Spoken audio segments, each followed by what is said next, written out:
Hi there, I'm Craig, one of Greenacre Cody's development workers. Connecting to nature has been really important for me in getting through lockdown, and one of the things I've been doing is running my moth trap.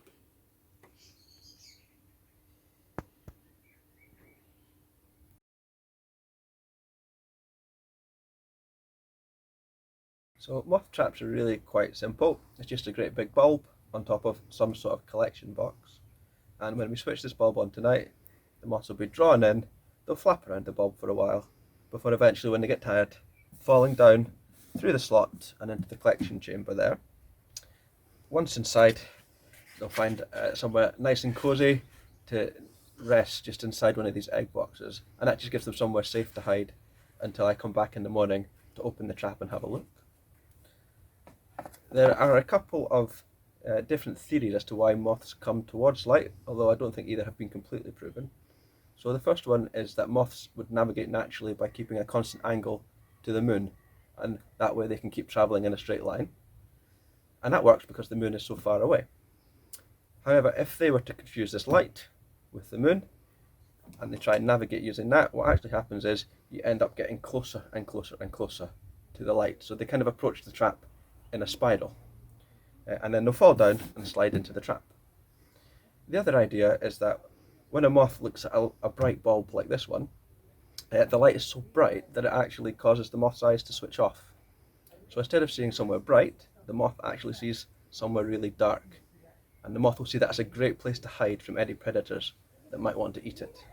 And at that point, they fall down and we can collect them.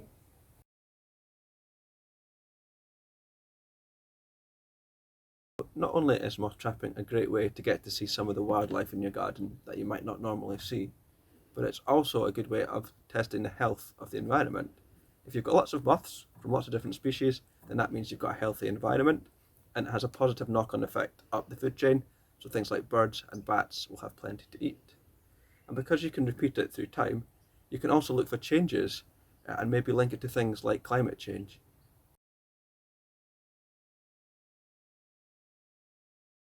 So if you're thinking about having a go at moth trapping, there are companies where you can just buy traps that are just ready to go. However, if you want to save a few pennies, you could try just buying the electrics, which is what I've done, and creating your own collection box. So I've just used an old storage crate, and I've also seen people use things like pop-up washing baskets or simply cardboard boxes, just anything that you can really leave out overnight. But if you just want to see what is in your garden, then very simply you can just get a large white bed sheet, maybe one of your older ones, and a very strong torch, and just shine the light onto the white bed sheet, and that's like a huge light, and it'll bring the moths in from your garden.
Right, okay, so it's now the following morning, and conditions last night were fantastic for moth trapping. It was calm, it was warm, and it was nice and overcast. So that means that there's no competition for the trap with the moon. So I'm hoping for some really interesting creatures when we go to empty in a second. I've got my bug bots in case we need to catch anything to have a closer look. I've got my moth guide here as well, but of course you don't need something like this. You can just use the internet. It's got really good websites with all the different moths on it. So I'm going to empty the trap now, and hopefully I'll have some really interesting and beautiful moths to show you.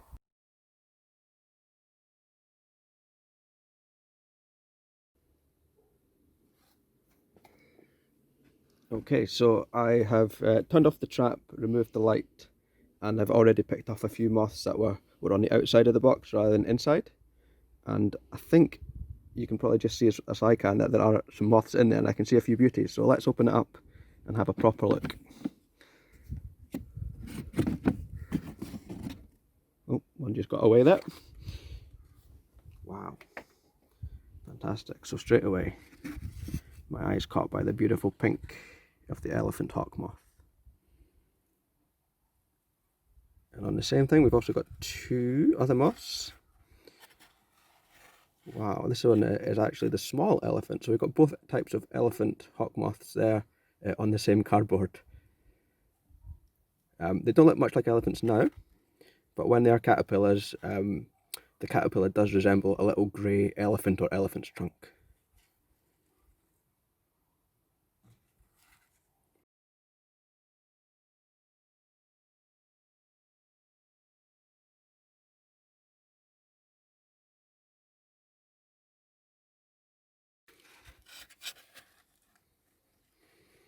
And I think it's going to be a heart and dart season. These are all heart and darts. You can tell they've got these little darts on their shoulders. So they're a very common moth at this time of year, and I think they're probably going to be the most common one we'll find today.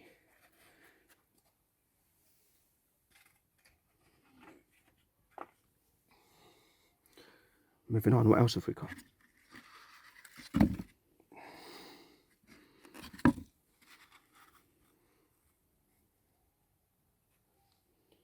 I believe that is a bright line brown eye. So you can see the clear bright line, and you can see the little brown eye there. And of course another heart and dart poking out. So this one looks like a busy one.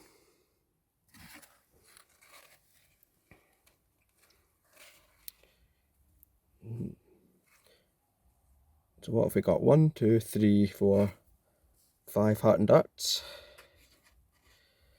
And a very beautiful and fluffy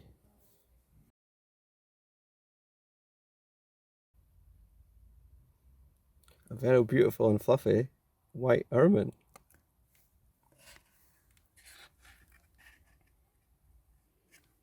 Oh, fantastic. What's this one? That one's looking very much like a little stick in there, but it's not. It's a moth. Here we go. Look at that. Can you see how it just looks like a little piece of grass or a stick? I think that's a sword grass, that one's called. We'll have to check that in the book later on, of course. Oh, he's not best pleased. He's warming up his wings. I think he's going to fly this one. I'll try and put him back. Woo.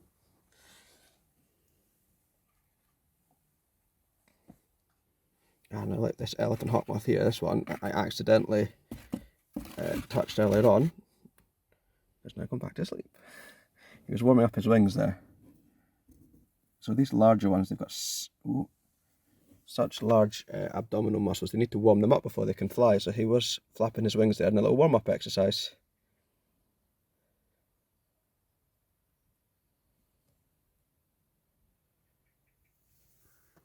Okay, I think we'll just have a look at the last few. Just keep him on my finger.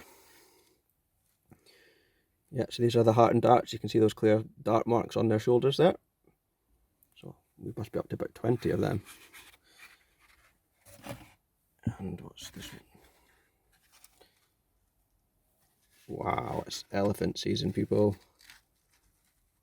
Beautiful. So perfect, so crisp, their colours. They've probably just not long emerged, and they're just looking fantastic. I bet you didn't know moths could look like that.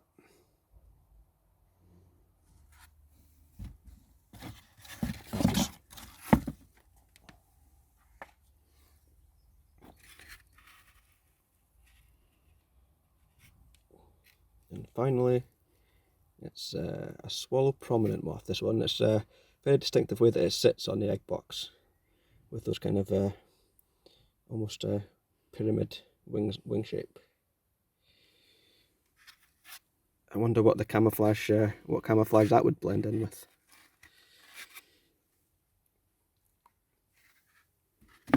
Well, I think there's one interesting one just poking out around the corner here.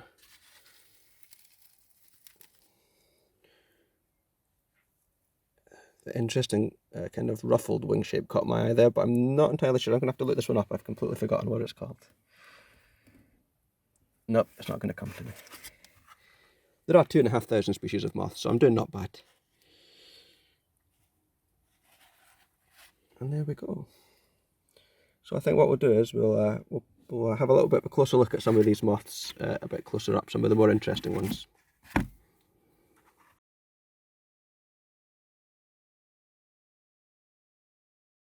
Okay, so perhaps what people think of when they think of moths is a little brown insect, and yeah, I guess this one kind of fits the bill, but I just thought I'd pick it out because it is the one that we get most of at this time of year. So this one is the heart and dart. It's got those kind of arrows pointing down there on its shoulders.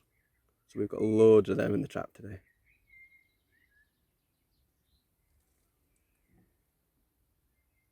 And these are great moths actually because they are really dozy, so they're really easy to handle, which is a good reason why it's well, the reason I like to look at moths rather than butterflies, because the moths just sit there and let you work out what they are.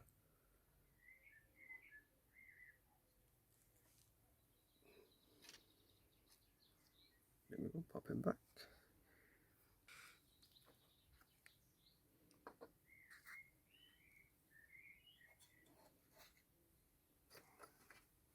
Okay, last one. So we've already seen the elephant hawk moth, and there was another hawk moth. It wasn't actually in the trap, it was just clinging onto the edge of it. So this one is called a poplar hawk moth, and these are lovely big dopey moths. There we go, look at the strange wing configuration. This is the only moth with this type of wing, with the strange kind of tucked under. But they do have this lovely kind of red coloration on the hind wing there. And these are another one that it takes a little while for them to warm up. They have to get their wings going before they'll take off. So these are very good again to have a close look. They're not going to fly off straight away. You can have a really close look at a poplar hawk moth. Again, very common. You get loads of them in moth traps, but it's maybe not something you'll have ever seen unless you've actually run a moth trap.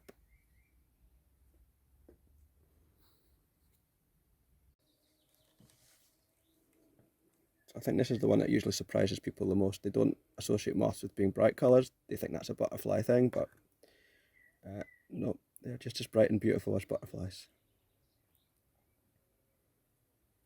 And this one is warming up its wings as well, so I think it's going to fly.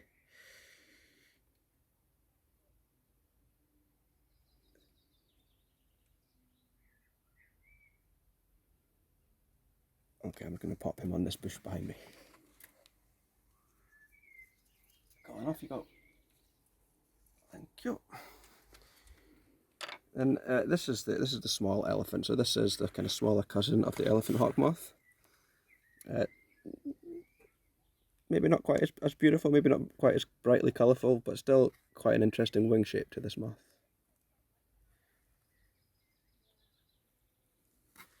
Okay, thank you. So that's the most popular ones probably that we do get in moth traps. But here's my favourite. So my favourite is a moth called the buff tip.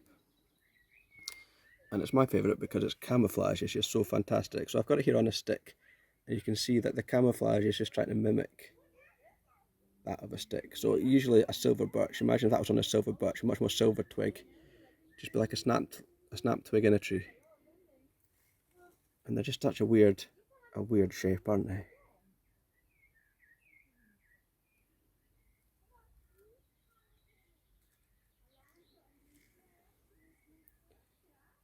So of course during the daytime the moths will just sit asleep because these are night flying animals, and that's why it's very important that they have camouflage.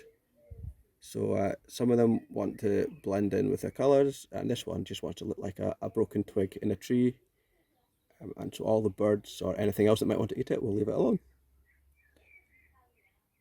Some moths will even mimic bird poo. I did have one in the trap just now, but unfortunately it flew away before I could show it to you. A nice black and white thing, just like a splodge of bird poo on a leaf.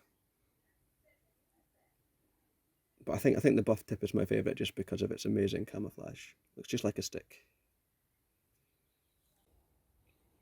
So this elephant here, he's obviously been slightly disturbed by us poking around in the moth trap, and he is warming up his wings, getting ready to go.